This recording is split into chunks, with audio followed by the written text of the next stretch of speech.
Hello students, good morning and Jai Swaminarayan to all of you. Today I want to continue Unit 3 points of view. In my last period I had completed activity 6. Now we will continue activity 7.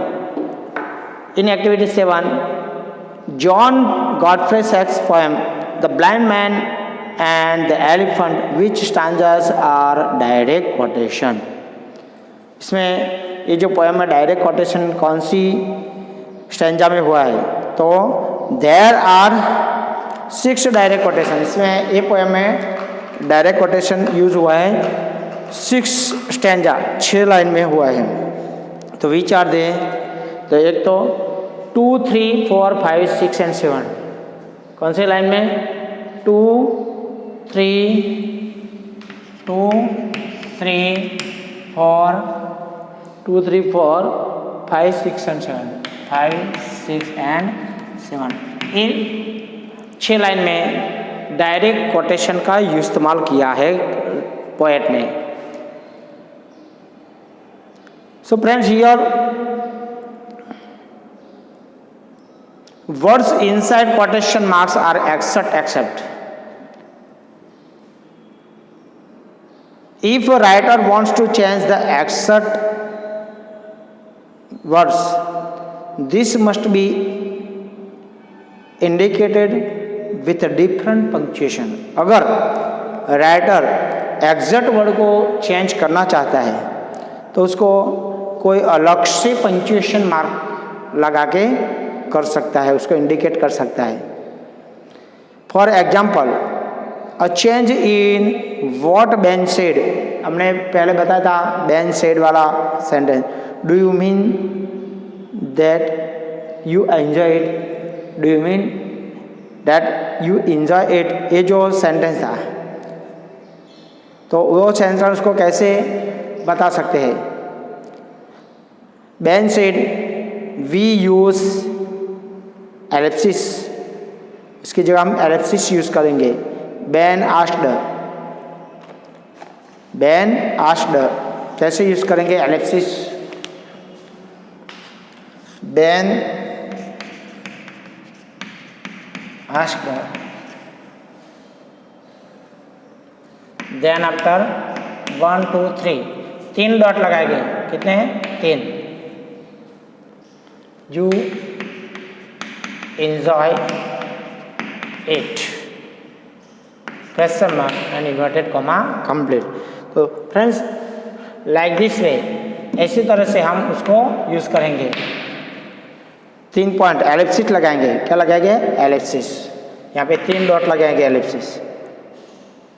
तो editing something to what Ben said, we use brackets. हम क्या use करेंगे? Brackets. Ben question, do you mean that you enjoy painting the fence. उसका मतलब क्या है? आप ये जो फेंस दीवार जो पेंटिंग करे हो, उसकी मज़ा आती है आपको? आप एंजॉय करें उसको?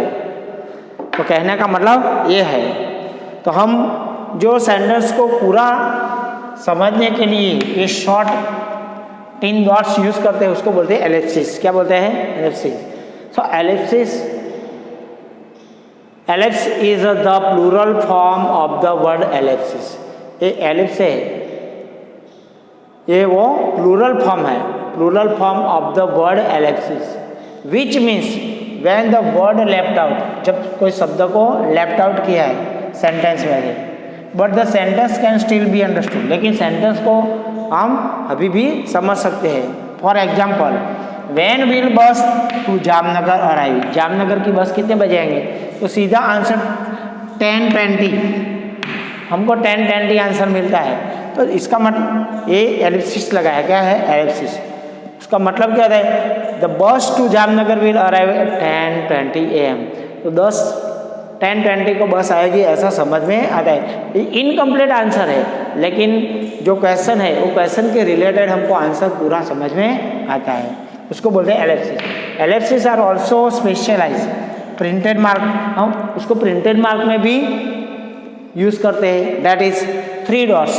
क्या लगाते हैं हम उसको? 3 डॉट. यहाँ पे मैंने बताया 3 डॉट यूज करके क्वेश्चन को पूरा लिया। सो इन 3 dots in a printed text which saw where one or more words have been intentionally left out. Intentionally जो एक या एक से ज़्यादा शब्दों को हम कैसे रिमूव किया, लेफ्ट आउट किया है और उसकी जगह ये लगाते हैं तो समझ में आएगा कि सेंटेंस का मीनिंग क्या है। सो इसको बोलते हैं सर, इसको बोलते हैं दोस्तों ellipsis. Understand everybody? So here we have completed activity 7 also. 7 activity भी आपकी एलिप्सिस के बारे में है। Okay, now activity 8। Remember that we said that when writer tells the idea of other people, they can do it in a different way. जब writer हमको कोई idea बताता है, when we say that when writers tell the ideas of other people, दूसरे लोगों का idea हमको writer बताते हैं तो वो एक अलग तरीके से बताते हैं। One way is to show the exact words of the person by using direct quotation. एक तरीका है जो शब्द बोलने वाले स्पीकर ने बोले हैं वही के वही शब्द कोटेशन में यूज करके बोलता है। Another way is to modify the quotation with the special punctuation. दूसरा तरीका है जो बोला है वो शब्दों को अलग तरीके से उसको मॉडिफाई करके कोटेशन की जगह कोटेशन को थोड़ा स्पेशल पंक्चुएशन मार्क यूज करके प्रदर्शन वो बताता है। Another way is with reported speech, और दूसरा तरीका है उसको रिपोर्टेड स्पीच बोलते हैं, which is often use in a newspaper, और वो रिपोर्टेड स्पीच न्यूज़पेपर में ज़्यादा करके यूज करते हैं। One more way is with paraphrase, दूसरा है पैराफ्रेज का इस्तेमाल करना। पैराफ्रेज क्या है? तो paraphrase means that the writer accurately expresses the idea of source in her own word. Writer उसके खुद के शब्दों में सोर्स और अपने आइडिया को प्रदर्शित करता है, उसको बोलता है paraphrase.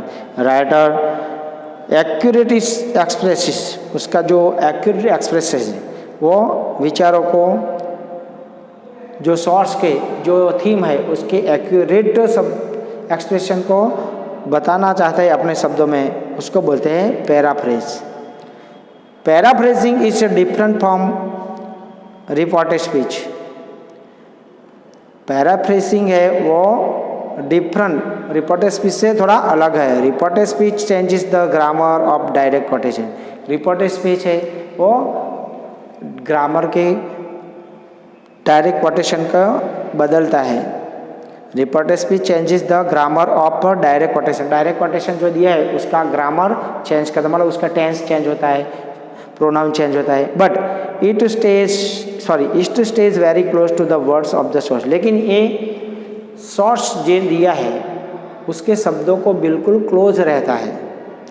Reported speech is often seen in newspaper.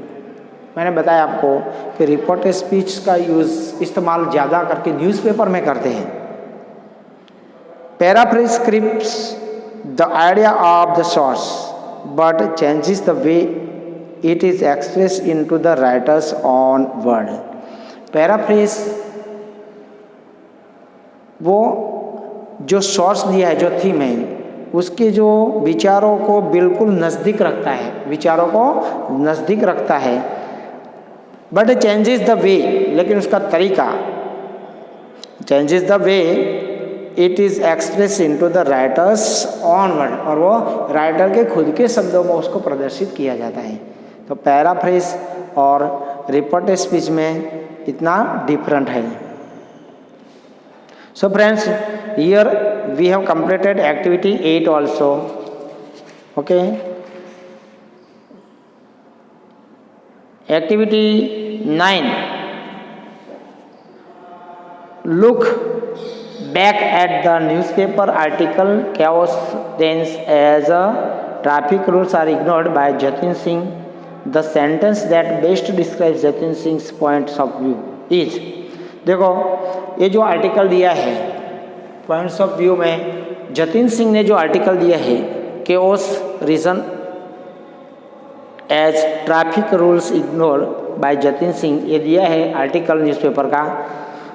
The sentence that best describes Jatin Singh points of view, इसमें सबसे ज़्यादा points of view Jatin Singh ने जो उसका डिस्क्रिप्शन किया है वो क्या है, तो है with the shoppers plotting traffic and parking rules and the authorities and the police indifferent to the problem, the situation is doomed to chaos। ये जो सेंटेंस है वो उसने अच्छी तरह से इसको डिस्क्राइब किया है, उसके पॉइंट्स ऑफ व्यू को डिस्क्राइब किया है। Reference the source and then rewrite the quotation from Jatin Singh in your own words. In other words, paraphrase Singh's main idea, उसकी जो मेन आइडिया है वो पैराफ्रेज में आपको लिखना है। Though the article chaos reason as a traffic rules are ignored appeared in the Jalandhar news, Jatin Singh highlights the chaotic traffic situation of Jalandhar due to lack of concern of municipal authorities, police and public। Through the article, ये article के जरिए, कौन सा article, the chaos reason as traffic rules are ignored appeared in Jalandhar news, जो Jalandhar newspaper में ये article दिया है। किसने लिखा है उसको, जतिन सिंह। वो क्या हाईलाइट करता है, the chaotic traffic situation of Jalandhar city के एक कैओटिक मतलब अव्यवस्था, ट्रैफिक की बहुत ही खराब कंडीशन, उसको यहाँ पे बताया गया है। And lake of the concern of municipal authority, police and public police और म्यूनिसिपल कॉरपोरेशन के जो एम्प्लॉयर्स हैं, ये सब की जो जिम्मेदारियां हैं वो अच्छी तरह से निभाई गई नहीं है, वो सब यहाँ पे बताया गया है। So here we have completed activity 9 also and activity 10 and activity 11। So we will continue this activity in our next period. Jai Swaminarayan to all of you.